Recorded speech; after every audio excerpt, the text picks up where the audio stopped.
They left it all for late. Tried as the Jamaicans did, they just could not stand the firepower of the Nigerians. And so the Unity Cup goes to Niger. Congratulations to the team. Coach, elated at the win? Oh, yeah. It was a nice one. Very, very good one. And I have to really appreciate the coach. And then even though the inexperienced defense giving us problem, but I have to appreciate the coach. What does this mean for Nigerians? What does this mean to the Super Eagles? World Cup qualifiers coming up. Are there possibilities? This team has got a rich blend, and I think they should be able to showcase it to the world. It is time for them to qualify for the World Cup, because the last one we didn't go to the World Cup. So if they qualify for the World Cup, it's going to help. And the coach did well. At least there are some new guys there. Agu, the left back, fantastic player. Frederick, Benjamin, the staffs, the team, the fans, everybody. Nigerian team. We spoke about Ogu in the team. He did well. Frederick, he also did well in this particular competition. And of course, Samuel Chuk was an important goal for the Nigerian team. So I think both Ghana, Nigeria, Trinidad and Tobago and Jamaica have used this particular tournament to assess their squad, to give other players to explore and show what they can do within. That is a good exercise for both countries, both Nigeria and of course Jamaica. And it's been a wonderful But ultimately, there's got one penalty between them.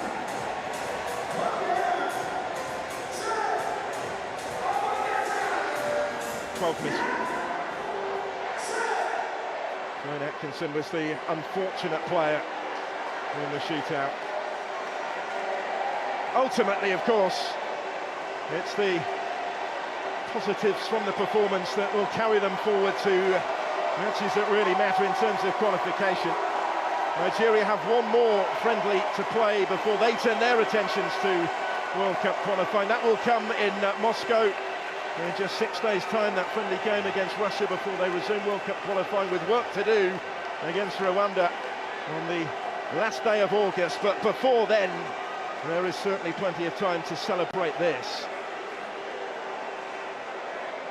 They can enjoy the moment. He can certainly enjoy the moment, and what a moment it was for Uche on debut. Took a bit of nerve as well to do what he did in the circumstances. And he did it with real confidence. I know they've been in a real battle, Eric Shell's side. He was unhappy with how physical it was turning into in that first half, but his side hung in there. And ultimately found a way. Iheanacho there, who started the scoring from the spot.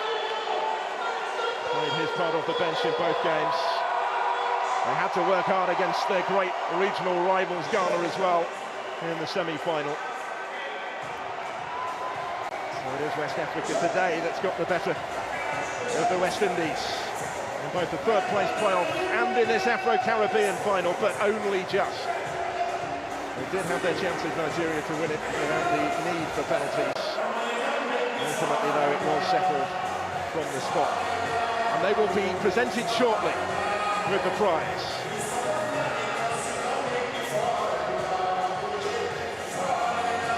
Great moment, though, for the supporters to share in, as it will be when they see their team lift the trophy shortly as well. But Nigeria have won it on penalties, 5-4 from the spot, after the Unity Cup final had finished all square, but only just.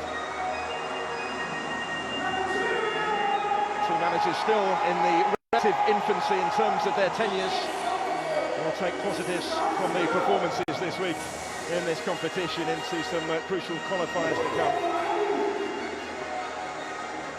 Nigeria not back in competitive action until the autumn. Those 4 remaining World Cup qualifiers, they have work to do. They're only 4th in their group after the first 6 fixtures.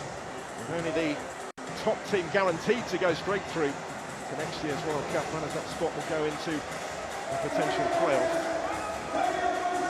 Jamaica harbouring hopes of qualifying in CONCACAF as well before then. They have a Gold Cup to contest this summer, games against Guatemala, Guadeloupe and Panama in the USA. stage matches from the middle of next month onwards.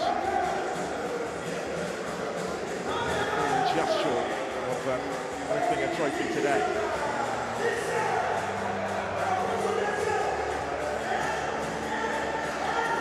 His side have certainly played their part in the entertainment provided at this competition.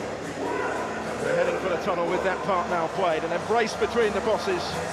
It was fierce before, and at times it threatened to boil over a little bit on the pitch, but there's real respect between those two at the end of it. And reasons for optimism for both of them. Still early in their tenures in charge.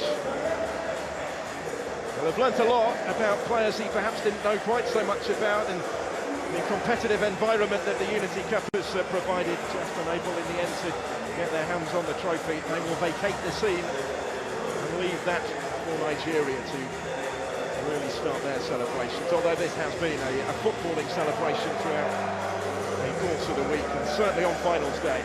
Carnival atmosphere throughout. We've had a food festival, we've had a music concert in between the two games, a post-match performance as well. And now the prize will be handed out. We'll wait for those in white to get their hands on it. They were taking the distance today before doing so. So a few more minutes will matter not. But the phone's out making the memories. A number of these players remember featuring for the first time for their nations. Benjamin Frederick of Brentford B made his international debut today. Played the full game, having only just been called up to the squad after the semi-final, and certainly impressed. Chrysanthus Uche scored the winning penalty on his debut, having not long since been brought off the bench. It was a back four that began with just 3 caps to their name in total, who were twice pegged back in the game by Jamaica, but ultimately got themselves over the line thanks to 5 perfect penalties. They are affording the chance for these celebrations to be shared in. It's Kelechi Iheanacho for the opening penalty, first of 5 in that shootout.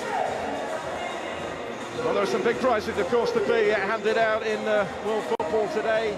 The Unity Cup is about to be awarded for only the 3rd time here in its history, but it's not necessarily the trophy itself, it's what it means, it's everything that's gone into winning it, it's the moments that they've been able to share with their supporters, many of whom, of course, aren't normally able to watch their team in action in person.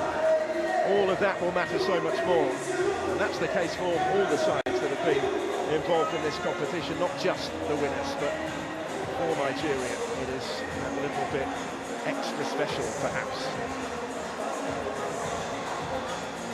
You can see from the reaction of the players that this is more than just a friendly tournament. This is something they will always remember and look back on fondly. Whatever happens in the fledgling careers of many of those involved, and indeed some of the more experienced players will still soak up these moments as well. A nation that have been champions of Africa 3 times previously, who qualified again for the AFCON in Morocco at the end of this year. They've now won 4 of their last 5 internationals. If you factor this one in from the penalty spot as well. Nation who qualified for 6 of the last 8 World Cups, but they missed out agonisingly, of course, to Ghana in 2022, last time around. Missing out for the first time in 16 years. They are desperate to ensure there won't be a repeat next year. That was the reason, really, for the appointment of Eric Schell.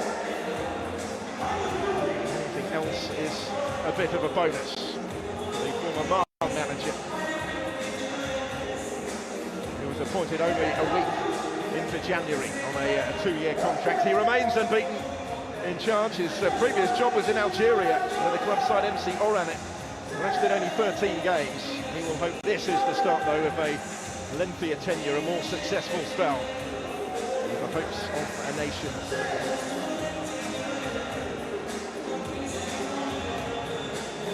Previous full-time manager, Benidi George, a player of real repute for the Super Eagles.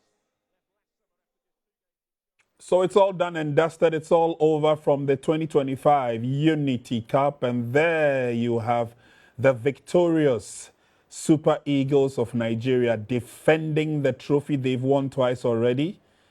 Good job done. Congratulations to them. It's been a blend of the old and the young. The fans were there in their numbers to show them love, to show them support. Eric Chell believes that, well, this is the beginning of good things to come for the Super Eagles of Nigeria. And these fans would not go without being part of the party. It's been fun. It's been full of excitement. We understand that UB40 is performing tonight, not too far from the venue. And I'm sure that they will all go there to enjoy some good music as well from the old school. But congratulations. Earlier on, we saw Dibanj also performing to the best of his ability. He's almost always a crowd puller, isn't he? And at the end of it all, the Jamaicans, the Nigerians, it's all unity. And clearly, that signifies the essence of the trophy that was being played for.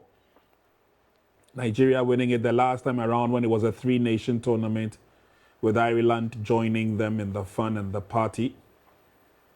But hey, when and where it mattered most, they have done it. Thank you very much for joining us on Max TV. A slip earlier mentioned another station, but we're definitely right here on Max TV, where we're bringing you all the excitement, the fun from the 2025 Unity Cup. And Nanedu, the Nigerians won't sleep tonight, will they? Yes, I don't think they will sleep. Lots of fun and excitement in town. More enjoyment in London. I was just speaking to a friend, John Wesley Dankwa, who is in London, and he was telling me things around GTech inside the stadium and outside the stadium. I can imagine. It's all fun and excitement. Nigeria and Jamaica, they have a lot of people living in London. I see. Okay. They have a lot of people connected to a lot of people in London. Sure. In terms of business and everything. In London, when we're talking about countries that have a lot of reps in the city of London, they believe Nigeria and Jamaica tops all. When it comes to countries that have a lot of people living in London. We saw a lot of them in the stands. Yes, that is why you can watch from the stands. There are a lot of Jamaican fans and Nigerian fans. After the game, we saw, highly rated musician, an award-winning musician, Dibanj. He was once the best musician in Africa, performing his favorite songs and his popular songs when it comes to African music. And he was there to perform live. And he can... handshakes here and there.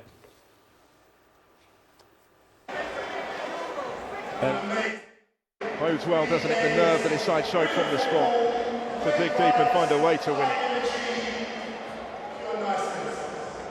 Plenty involved. It's been a big effort behind the scenes.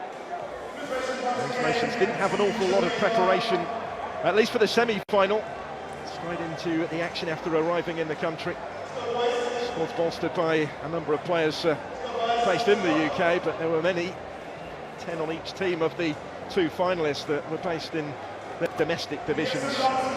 They will have learnt a lot as well, I'm sure, from this experience, regardless of the outcome.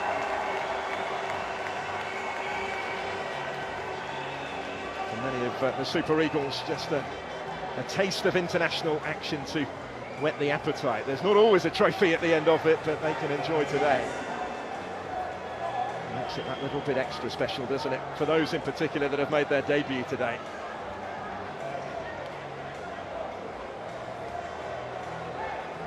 The spirit that we've referenced throughout this competition, all too evident in the presentation here.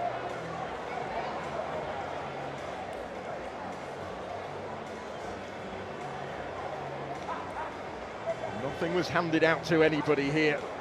They've had to work for it. They've had to really dig deep. And that is their reward.